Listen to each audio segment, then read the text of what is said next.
Well, do you know, there's only one story in town. I had lots of other things I was going to talk about, but do you know what? Forget it, because there is one big question. Did she lie? I'm joined in the studio now by Shadow Defence Minister Mark Francois. Mark, thank you for coming in. Did she lie? Yes. She lied to the public and she lied to Parliament. And the OBR have called her out. And it's one thing to lie to the public, but our constitution has certain very firm rules. And one of those is, if a minister lies to Parliament and is discovered to have lied, and the OBR have made it very plain she did lie, they have to resign. The whole system depends on ministers not being allowed to lie willy-nilly to Parliament. So she did lie to Parliament, so she must resign. Let's get very clear about this, because clarity is important when we're having when there's such gravity attached to the accusations. The Conservative Party have been through this themselves with Boris Johnson, and was it a party, was there cake, COVID regulations, etc. So let's be fundamentally clear that specifically Rachel Reeves lied to Parliament when she was talking about the need to raise taxes in order to fill a black hole. The OBR, in the run-up to a budget, constantly updates the Chancellor on their economic forecasts. She clearly, well, we had the whole farce of someone at the OBR leaking the budget. Do you think that was intentional? Well, given what's happened in the last few days, you do have to wonder whether it was just someone at the OBR who was so angry at the process who pressed the button. But I think they're looking into all of that. At some point we'll get to the bottom of it. But I think it's not inconceivable. And if you go back well, let's look at her track record and then let's come back to what happened on Wednesday. During the general election, she gave a big speech as part of the campaign and said that Labour had no plans to raise major taxes at all. There were not going to be big tax rises under Labour. They then win the election. They then find this £22 billion black hole. Now, hang on, that was not true. Right, let's talk about this, because I remember at the time, the Financial Times had said to the Treasury, OK, show us the receipts. They'd sent an FOI, and they were never given the evidence. Correct.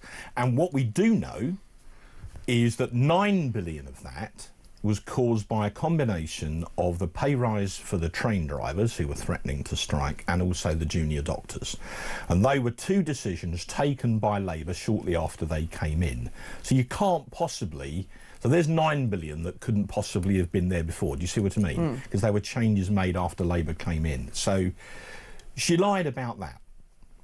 She then goes to the CBR, and then she brings in £40 billion of tax increases in that budget, one of the largest peacetime tax increases the country's ever seen.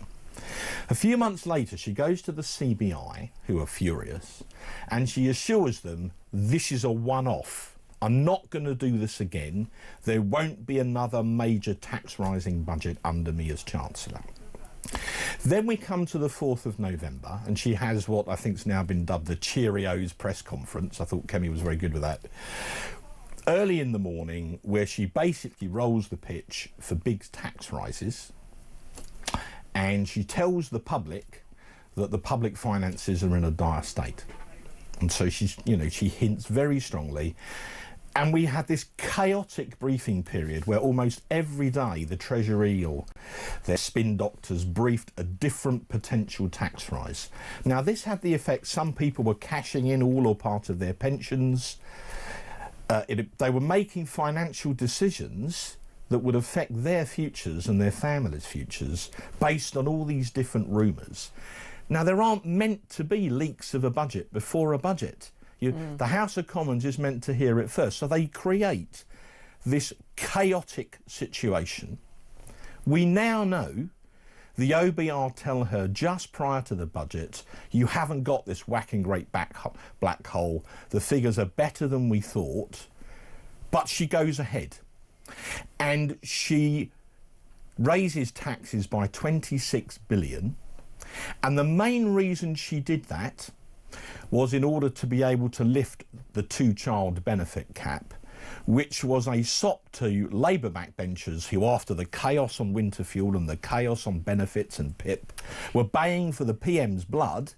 So she raises those taxes to spend the vast bulk of it on welfare, and now she's been caught out. Let's play devil's advocate over this. But because you just take my point.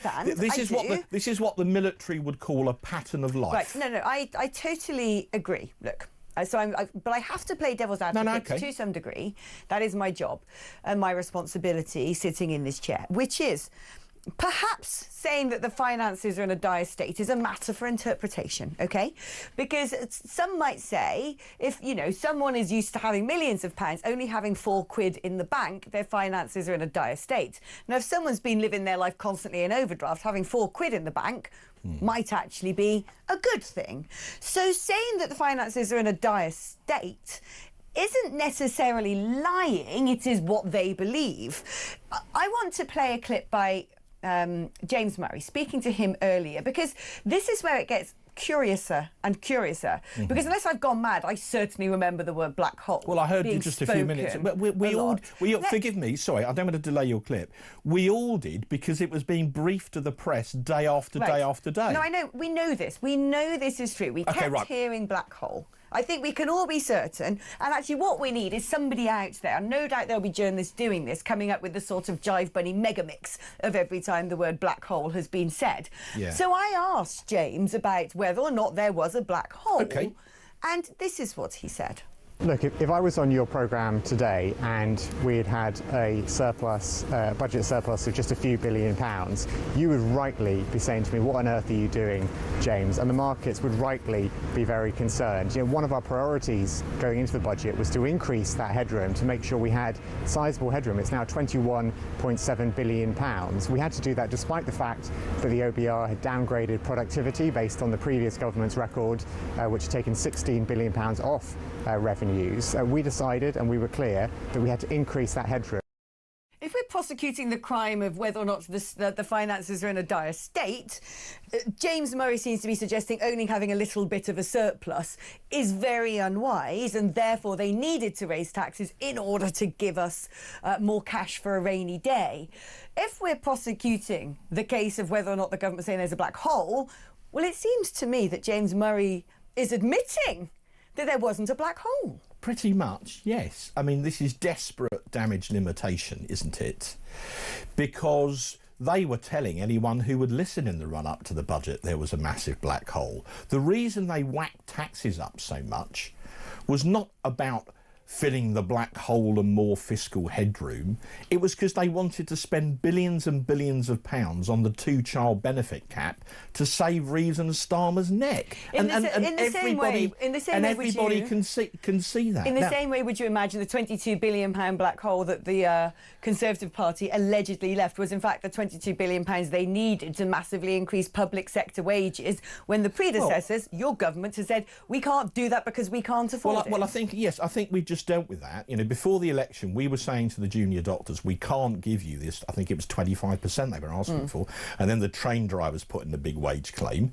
And we were saying no. So if you'd done projections based on our spending, that wouldn't have been in there. The world knows they came in, they caved in on both very quickly. So 9 billion of the 22 was them. So my point is, you know, we used to talk about black holes on the sky at night. You know, you used to have this wonderful astronomy programme on late at night that was for astronomy buffs, and you talked about black holes.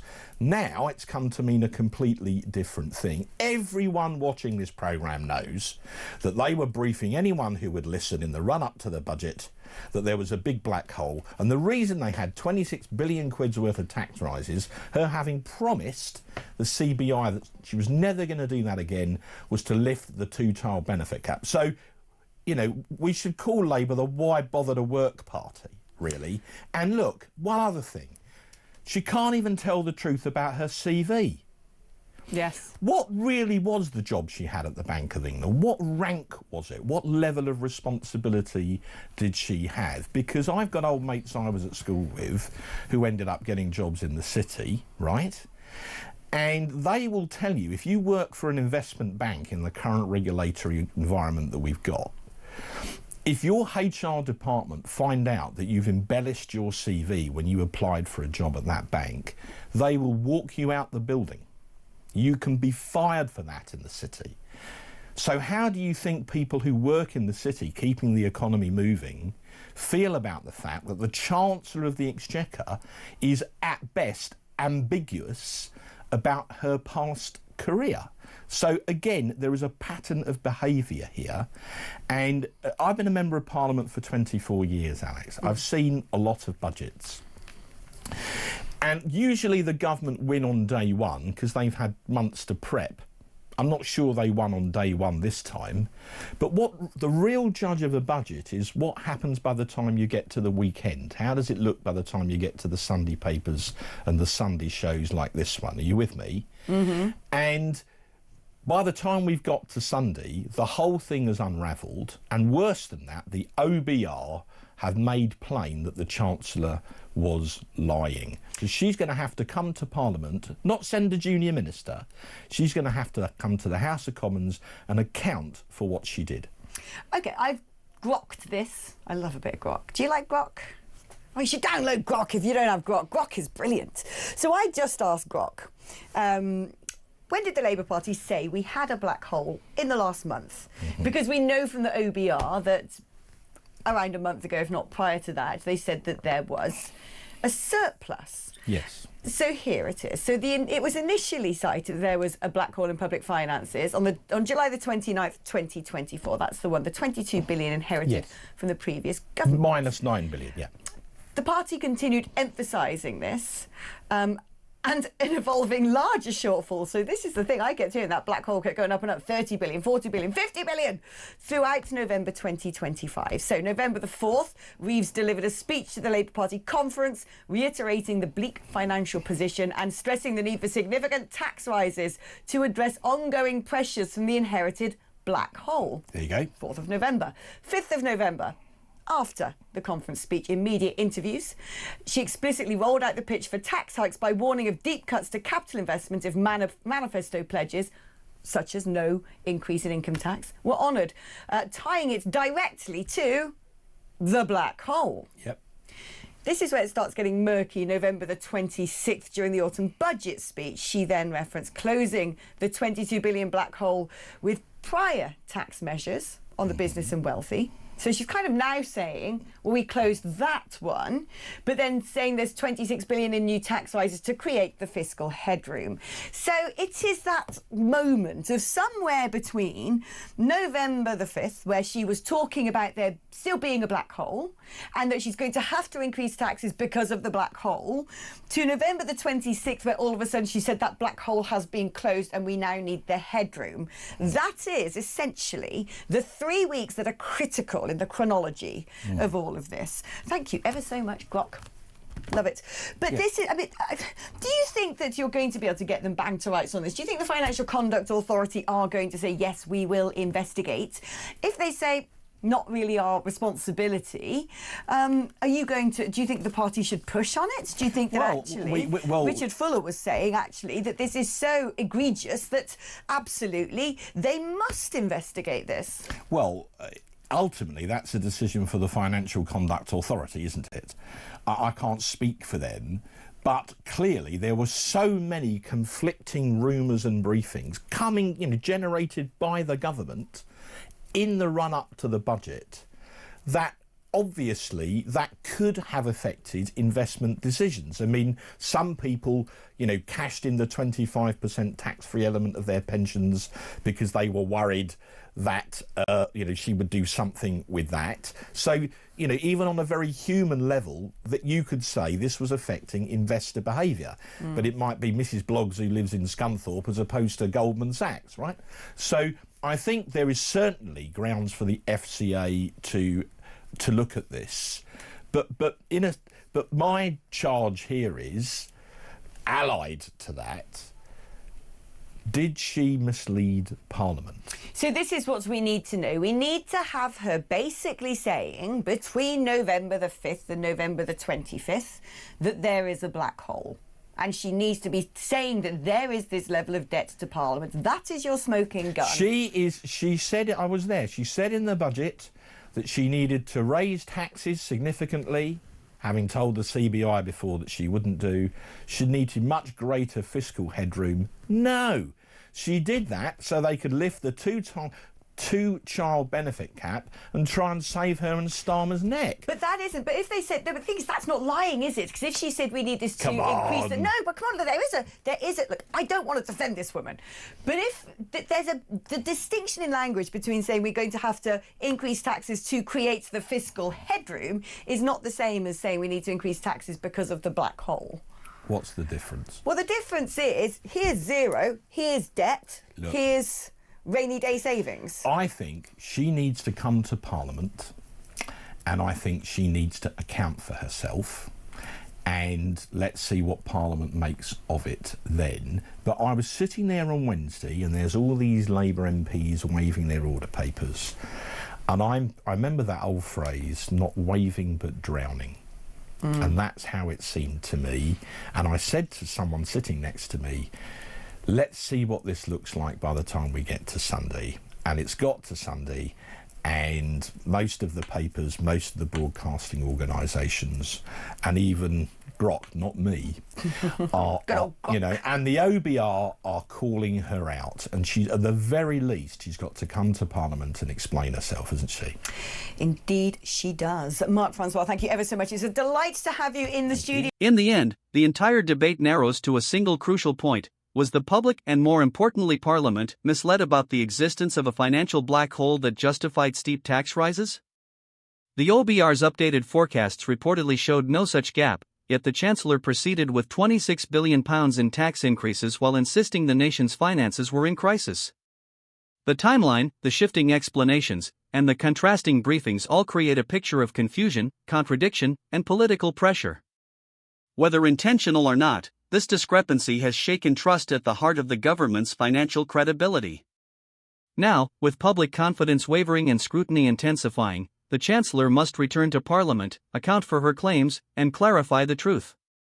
In politics, as in economics, clarity is not optional, it's essential. Do these contradictions prove she misled Parliament, or can they be explained as political interpretation rather than deliberate deception? If you found this analysis useful, don't forget to like, share, and subscribe, so you never miss our next political update.